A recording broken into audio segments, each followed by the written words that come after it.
Bueno, buenas tardes. Hoy vamos a empezar con un poquito de álgebra 2, que siempre, bueno, en álgebra 2 es como que en general nos alcanza el tiempo que está asignado a la asignatura. Es más, como normalmente nos falta un poquito en análisis, siempre le dedicamos algunas horitas de análisis, de álgebra se las pasamos a análisis. De todas maneras, bueno, este año es probable que la cosa no sea así y andemos justo con álgebra y nos falte bastante en análisis 2. Los temas que vamos a ver aquí en álgebra 2 es, como la asignatura lo indica, obviamente la continuación de lo que habíamos visto en álgebra 1. Entonces necesitamos tener bien los conceptos claros en cuanto a lo que hemos visto en análisis 1, sobre todo algo que es muy importante, que vamos a usar muchísimo, sobre todo en la segunda parte de álgebra 2, que es que entendamos perfectamente manejar la estructura que tenía una reducida por fila, y a esa reducida por fila leerla perfectamente qué nos indicaba en cada caso. Ya van a ver que necesitamos tener esa información porque siempre vamos a terminar resolviendo sistemas de ecuaciones. Y esos sistemas de ecuaciones los vamos a hacer, lo vamos a resolver y vamos a llegar a una reducida por fila. Por lo tanto, después necesitamos leerla perfectamente qué nos está diciendo esa reducida por fila. Para llegar a ese punto de la segunda parte de álgebra, vamos a ver dos temas anteriores, que es uno, estructura algebraica, y luego ya vamos a empezar específicamente con espacios vectoriales. En cuanto a estructura algebraica, lo que vamos a ver, no vamos a pretender indagar mucho, debido a que, si bien es importante, obviamente, pero es un concepto más teórico que práctico. El tema de estructura algebraica es lo que uno se cimenta para después entender mejor todas las estructuras en formas particulares. Esto es como que uno habla en forma general, que muchas veces uno dice, y lo hemos hablado a veces en clase, uno en matemática, como en muchas disciplinas, uno empieza de lo particular a lo general, no empieza al revés. Y una vez se dice, ¿por qué no empezamos por lo general? Porque si sabemos lo general ya no estudiamos más lo particular. Sí, es cierto eso. Lo que ocurre es que a veces estudiar eso general requiere un esfuerzo que a veces no estamos dispuestos a realizarlo o no lo logramos comprender. Entonces uno es como que va viendo casos particulares, y al ya haber visto casos particulares, cuando uno ve el caso general, es como que lo engloba de más fácil ese caso particular dentro de lo general. Acá hemos hecho un poco eso, o sea, cuando nosotros ya de, no sé, de la primaria, secundaria, que uno trabajaba con números reales, luego trabajamos con un campo de números complejos, esas estructuras respetaban ciertas propiedades que nosotros de alguna manera les habíamos estado usando, no sé, la suma y la multiplicación, y que la multiplicación es distributiva respecto de la suma, que es conmutativa la suma y es conmutativa el producto, y en otras estructuras algebraicas, como habíamos visto, por ejemplo, con matrices, no ocurría eso, no era, desde el punto de vista del producto, no era conmutativo. Bien, nosotros ahora lo que vamos a hacer es definir una estructura algebraica prescindiendo de lo que nosotros vamos a meter adentro de esas estructuras. No importa si van a ser vectores, matrices, el campo de los números reales, o lo que sea. Lo vamos a definir de una forma general, de una forma abarcativa, donde ahí adentro luego podemos poner la estructura que nosotros querramos.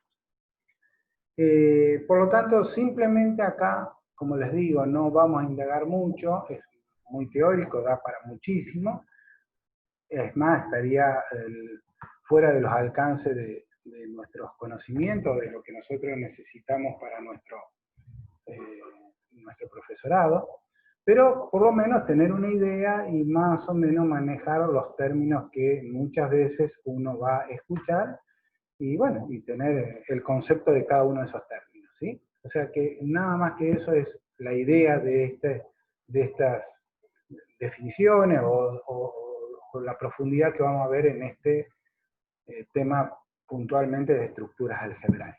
Bien, yo les voy a ir leyendo el apuntecito y vamos a irlo leyendo y lo vamos a ir explicando para que el día de mañana, cuando ustedes tengan que rendir el final, sea más accesible, ¿sí? Bien, en la punta arranca dice estructuras algebraicas y dice sea el conjunto no vacío, o sea, A distinto del cero vacío. Entonces tenemos un conjunto A, una operación, que a esa operación en general se le llama binaria o ley de composición interna. ¿Por qué es binaria? Porque nosotros en matemática siempre necesitamos dos elementos para operarlo. Si nosotros tenemos tres elementos, en realidad no hacemos la operación de los tres elementos simultáneamente.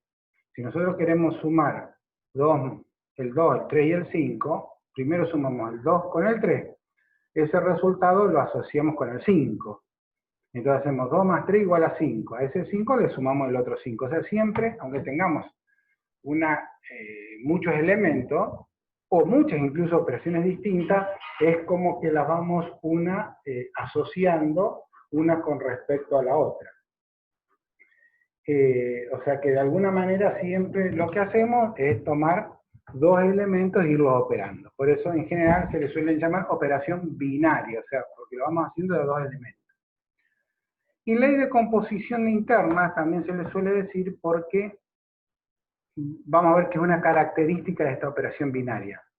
Y acá lo vamos a ver. Fíjense, dice, sea el conjunto A distinto del vacío, obviamente. Una operación binaria o ley de composición interna en A, en este conjunto, es una aplicación A por A. Este por no quiere decir que es multiplicado, es tomado un elemento con otro elemento y nada más. Quiere decir que yo tomo un elemento, o sea, yo en ese conjunto tengo n elementos, infinitos elementos. Extraigo un elemento, extraigo otro elemento, lo compongo y ahí el resultado es otro elemento que está ahí adentro de ese conjunto. Por eso es interna. O sea, si en general, cuando tomamos los elementos, los simbolizamos con letras minúsculas, y aquí estaría simbolizando que tomé un elemento, otro elemento, hago la ley de composición y la denoto, en general se denota con un asterisco, que no significa que sea el producto, es una ley de composición interna, que puede ser la suma. Por ejemplo, si tuviéramos el conjunto de los números reales, sería 2 por 3, por decir algo. Sería un 2 y un 3 y el por. Pero no necesariamente eso, puede ser una matriz por otra matriz. O sea, es un elemento, otro elemento y esa ley de composición que nosotros hemos definido. Entonces, ¿cómo se denomina? Que la composición, esto es composición de A1 con A2, como para no decir ni multiplicación ni suma, para, digamos, desarraigarnos de la multiplicación y la suma, que son los elementos que siempre lo tenemos asociado. Bien, esa ley de composición interna, llamada asterisco, solemos, a veces lo van a ver que está denotado de esta manera. Entre paréntesis, A, coma, y el asterisco. Quiere decir que estamos tomando un conjunto de elementos A, y la ley de composición interna que opera sobre este conjunto de elementos es el asterisco. Decimos que esa ley o esa operación binaria es asociativa si se cumple esto. Si A2 lo operamos con A3 y al resultado de esto lo operamos con A1. Es lo mismo que hacer A1 operado con A2, y al resultado de esto lo operamos con A3. Cualquiera que sean A1, A2 y A3. O sea, esto se cumple para todo elemento que pertenezca al conjunto A. ¿Estamos? Lógicamente, que se nos viene a la memoria, lo más sencillo, es decir, bueno, el producto de dos números reales, ¿sí? Y acuérdense que, por ejemplo, entonces, la ley de composición interna de dos reales, el producto de dos reales siempre me da otro real. Por lo tanto, es una ley de composición interna. Y lo puedo asociar. Yo puedo hacer 2 por 3 por 4, puedo hacer 2 por 3 y el resultado por 4, o hacer 3 por 4 y el resultado multiplicarlo por 2, porque es asociativa. Pero no sería así en el caso, por ejemplo, bueno, en el caso de una matriz también sería asociativa. O sea, no siempre esta ley de composición interna es asociativa con cualquier elemento o con cualquier conjunto que tomamos y cualquier operación, ¿sí? Bien, entonces esa sería la primera definición de asociatividad de una operación binaria. También la segunda definición es que esta operación es conmutativa si se cumple esto. A operado con A1 operado con A2 es igual que A2 operado con A1. Para todo A1 y A2 que pertenezca a A. ¿Estamos? Nuevamente se nos viene a la mente 2 por 3 igual a 3 por 2. Los reales, conjunto de los reales, operación producto es conmutativa. Ahora sí, si tomamos una matriz, el producto de matrices no es conmutativo, ¿sí? Bien, seguimos dando definiciones. Lógicamente, esas definiciones en forma algebraica y en forma general que estamos haciendo, condicen con las definiciones particulares, individuales que habíamos visto cuando trabajábamos con números reales, cuando trabajamos con números complejos, cuando trabajamos con vectores, cuando trabajamos con matrices, porque, como decíamos, esto está por encima de esas estructuras, esto es general, esto es aplicable para cualquier tipo de esas estructuras, ¿sí? Bien, dado, como siempre, A y la ley de composición interna, decimos que el elemento neutro de esta operación o identidad es que yo tomo cualquier elemento que pertenezca a y lo opero, ese elemento neutro lo denoto con la letra E, acá no se ve, pero es una E, esta letrita. Quiere decir que E es el elemento neutro de este conjunto y de esta operación. O sea, el elemento neutro pertenece a... Para estar definido tengo que definir el conjunto y también la operación. Ejemplo, el elemento neutro de la suma en los reales es el 0, y el elemento neutro de la suma, en los del producto en los reales es el 1. O sea, tengo que tener los dos elementos definidos para definir mi neutro. Decimos que A operado con E y E operado con A. Fíjense que es neutro a la derecha y es neutro a la izquierda de A. Y eso tiene que ser A. Entonces quiere decir que ese elemento E es el neutro de la operación en este conjunto A. Bien.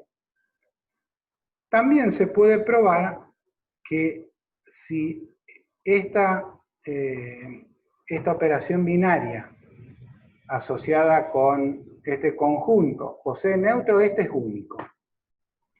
¿Y cómo hacemos muchas veces, para definir un elemento único en matemáticas? Es suponer que hay dos distintos, y luego vemos que esos dos son los mismos, por lo tanto, no son dos, es uno. Eso es lo que hace aquí. En la ecuación 1 dice que el elemento neutro, o sea, yo tomo un elemento E, que no sé si es el neutro.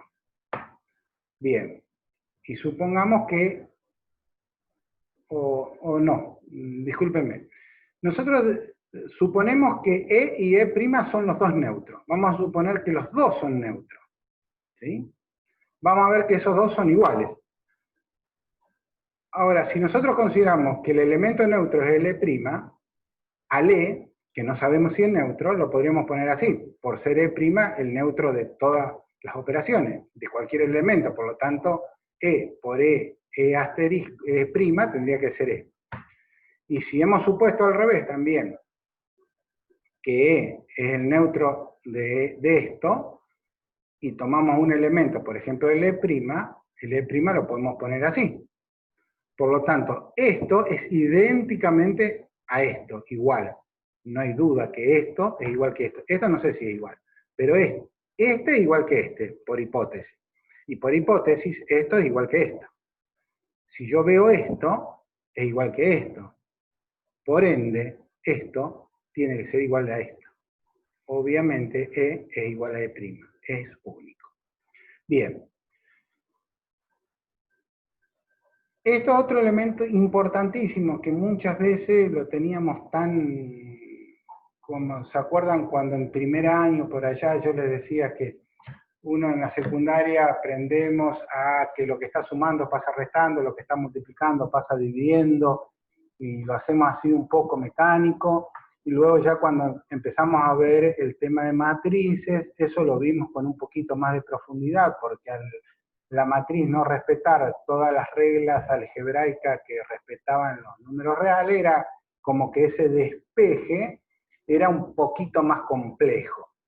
Y ya habíamos incorporado la lógica o el tema de decir que para despejar algo lo teníamos que despejar de alguna manera con la operación inversa, o si lo pensábamos como función, era la función inversa.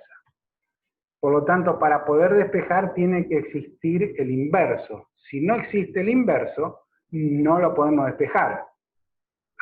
Caso architípico. ¿Por qué no podíamos, por ejemplo, como no podíamos dividir por 0, si hacíamos 0 por 2 igual a 3, 0 por 2 igual a 0, pero no podemos despejar el 2 y poner 0 sobre 0. O otros casos que suelen ser muy comunes, tenemos A por B igual a C. Por lo tanto, B es igual a C sobre A. Siempre y cuando A no valga 0. Porque si no, no anda. ¿Por qué? Porque yo no puedo tener el inverso multiplicativo de A, si A vale 0. Entonces, no puedo multiplicar a C por el inverso multiplicativo de A, porque no existe. O sea, para que yo pueda despejar, necesitamos que esa operación sea inversible. Para eso necesitamos que exista el inverso, si no, no lo podemos despejar. Eso es lo que se trata de definir aquí. Decimos que A es inversible si existe una prima, que también va a pertenecer a A, porque como habíamos dicho era una ley de composición interna, tal que A operado con A' o A' operado con A me dé el elemento neutro.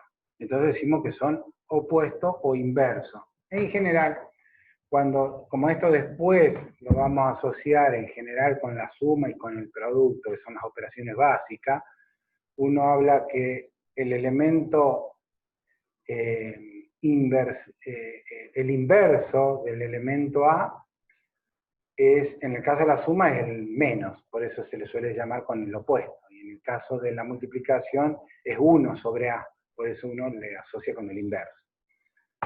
Por eso que aquí, por ahí, uno habla de inverso o opuesto. Pero lo importante es que son, o que la operación es inversible. Que llamémosle opuesto o llamémosle inverso, pero entendamos cómo funciona ese elemento. Y ese elemento funciona que ese elemento operado con el elemento original, si yo cuando lo opero eso me da el número neutro, el elemento neutro, quiere decir que los dos son inversos, uno con el otro. Si yo tengo 2, menos 2 es 0. El 0, en el caso de los reales, es el neutro. Por lo tanto, 2 y menos 2 son inversos, opuestos, como le quieran llamar. Y si tengo el 2, lo multiplico por un medio, me da 1. que es el elemento neutro de la multiplicación en los reales. Por lo tanto, 2 y 1/2 son inversos, opuestos, como ustedes les quieran llamar. Bien. También definimos la propiedad asociativa y decimos que este elemento es asociativo con neutro si A es inversible, o sea, siempre tenemos un elemento inverso, y ese elemento inverso es único, no podemos tener dos elementos inversos. Bien, nuevamente, hacemos la misma, no lo vamos a demostrar, pero la demostración sería la misma que habíamos hecho acá. Suponemos dos y son los mismos. Bien, vamos a seguir definiendo, es como que vamos definiendo de algo muy chiquito y lo vamos extendiendo a estructuras algebraicas que son más complejas. Hasta acá nosotros lo único que habíamos definido, una operación binaria o ley de composición interna, acá arriba. Seguimos, hemos definido entonces el neutro, el inverso, y hemos dicho y hemos visto cómo funcionaba tanto el elemento neutro como el inverso. Ahora, si nosotros tenemos esa estructura con todos los elementos que teníamos acá hasta ahora, podemos adicionarle otro elemento más y esa estructura tiene un nombre. Y vamos a definir que esto es un grupo o que la operación asterisco define sobre el conjunto A una estructura de grupo, como le quieran llamar. Sí, cumple con estas tres condiciones. O sea, que la operación definida asterisco es asociativa, tiene neutro y todo elemento es inversible. Cuando cumple con esto más estas dos propiedades, a eso le llamamos un grupo. Grupo, nada más. Si aparte que cumpla con esto, cumple con la propiedad de conmutatividad, decimos que ese grupo es conmutativo. O en algunos textos van a ver que hablan del grupo abeliano también. Bien. Entonces acá es lo que yo les había comentado. En general, uno en vez de trabajar con esto, directamente trabaja con el más y el menos, o con el por o la división, que es como que son los elementos tan usuales que uno tiende a trabajar con esos elementos, pero en realidad tendríamos que trabajar con un elemento, no sé, asterisco y numeral, por decir algo, en vez de trabajar con el por, con la suma y con el por, para que sea más general. Pero en general, valga la redundancia, uno hay veces que ya directamente después trabaja con el por y con el más, porque en general, dicho de nuevo en general, siempre son las operaciones más usuales, ¿sí? Bueno, acá es un ejemplo, después vamos a ver, hace un ejemplo como si estos fuesen, digamos, números reales, con la multiplicación y suma como nosotros veníamos definiéndola, serían un grupo abeliano. O sea, los reales con las operaciones multiplicación y suma, obviamente es un grupo abeliano. Y eso también se lo suele denotar así. Si nosotros, aparte de eso, esta operación, o sea, acá ya, en este caso, fíjense, hasta acá nosotros habíamos estado trabajando con un conjunto y una sola operación. Y esa operación cumplía con estas condiciones, o estas propiedades. Ahora, si nosotros trabajamos con este elemento, la operación esta que sería una de ellas, que sería esta, por ejemplo, y le agregamos una segunda operación, ya ahora trabajamos, es una estructura algebraica que tiene más elementos. Esta estructura algebraica la llamamos no ya grupo, sino anillo. Y decimos que A con las operaciones, con dichas operaciones, con esta y con esta, ¿es un anillo? Sí. Es respecto de la primera operación, no respecto de esta, respecto de esta. A es un grupo conmutativo, o sea que para esta operación se cumple todo esto, no necesariamente esta operación, esta. Se cumple todo lo que habíamos dicho acá arriba, o sea que es un grupo conmutativo, y de la segunda operación, esta, tiene que cumplir solamente la asociatividad, y que la segunda operación distribuya respecto de la primera. Cuando se cumplen todas esas, o sea que A respecto de más de esta primera operación es un grupo conmutativo, que la segunda operación es asociativo y la segunda operación distribuye respecto de la primera, cuando se cumple todo eso, lo denotamos de esta manera y a esto le llamamos un anillo. Si aparte de eso, la segunda operación, no la primera, también es conmutativa, es un anillo conmutativo. Y si tiene un elemento neutro que sea distinto del cero, la segunda operación es un anillo con identidad. Por lo tanto, los números reales sería un anillo con identidad respecto de la suma y del producto. Es más, si aparte todo elemento que tenemos acá, que sea distinto del cero, tiene un inverso, aparte de ser un anillo con identidad, es un anillo de división, que también sería el caso de los reales.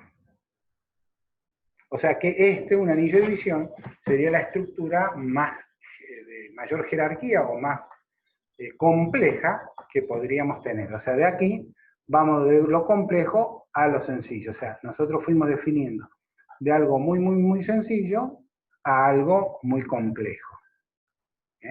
¿Estamos? Bien. Acá una serie de ejemplos, mírenlo. Y luego nosotros vamos a hacer algunos pequeños ejercicios, no vamos a hacer muchos ejercicios de esto, porque como les decía, es una cuestión de definiciones que uno podría ahondar bastante más. De hecho hay libros donde a lo mejor le dedican capítulos a estos temas, y está bien, pero a lo mejor sería más orientado a alguien que esté un licenciado en esta parte, no lo que nosotros necesitamos, que es básicamente saber manejar los elementos, ¿sí? Bien, eso sería lo que es estructuras algebraicas. Luego vamos a arrancar ya con campos vectoriales, que esto sí ya es algo más, si bien es un poco teórico, pero ya está más engarzado con la realidad, y vamos a ver que esos campos vectoriales, yo por ahí la definición de campos vectoriales no sé si es muy feliz, porque uno siempre lo asocia con los vectores. Y está bien, el vector es un campo vectorial, pero los campos vectoriales van a más allá de los vectores propiamente dichos. Pero bueno, así es el nombre.